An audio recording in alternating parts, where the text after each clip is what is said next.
Alright, good morning. Been out for a run this morning actually. Smart meters. A real practical reason why you don't want one. I have one and I don't want it and I can't get rid of it. And it's not because of the RF signal, the electrosmog it gives off, because mine is actually connected through the electric wires, so it doesn't actually give off RF signals. It's a very practical reason. For those of you who are interested in the RF signal it gives off, if you have one that's connected through the internet, then yeah, that's a concern. It adds the electrosmog in your house and in your living environment. And I'm going to be doing a video within the next few days about general electrosmog. But this is not about that. This is a more day-to-day practical reason why smart meters will make your life a hell of a lot more difficult. Yeah, this is Jeremy Poole making waves. Like, share, subscribe. Now, I'm gonna have to go through. Let me tell you the main reason is that when you're cooking, when your dishwasher turns on, when you turn on your daughter, your wife is on the hairdryer, the electricity will go off like it never has before you had the smart meter, and there's a good reason for that. I now, if I want to cook a roast dinner, I have to make sure there is nothing else turned on in the house, because if more than 3 big consuming items are on, the electricity, the breakers will go. The breakers won't actually go. The smart meter will switch off the whole house. Then I have to go downstairs into the cellar in the dark, press the button once or twice to bring the smart meter back on, and then we go again. And I have to make sure, if I'm cooking, there is nothing else on. Sometimes if I'm cooking and the fridge switches on and off, boom.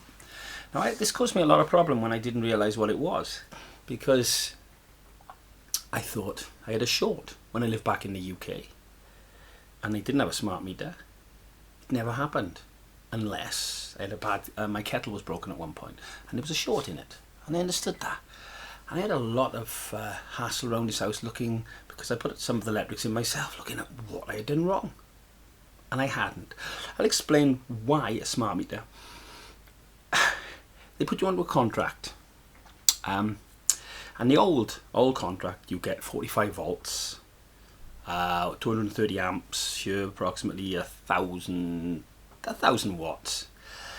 And if you go above the 45 volts, you've got a lot of things on, boom, the trip switch would come down. Didn't happen very often. Before the smart meter was engaged in this house, I lived in the house 5 or 6 years, and I cannot remember. Yes, it did. It happened a few times, but that was because of the broken fridge. It didn't happen.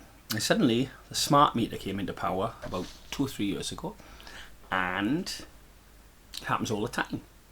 But we still got the same 45 volts, 230 amps, and the trip switches have never gone down since, because the smart meter acts as a trip switch.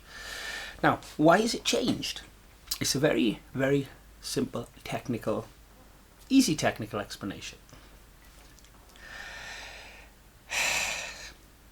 They've lowered the voltage you're allowed from the 45 to 39 through just a technical, bureaucratic step. How do I explain this without being too technical about it? Okay. Whereas before it was 1,000 kilowatts, and they rounded that down to 9 kilowatts. Now they use kVA, and this is not exactly it, but they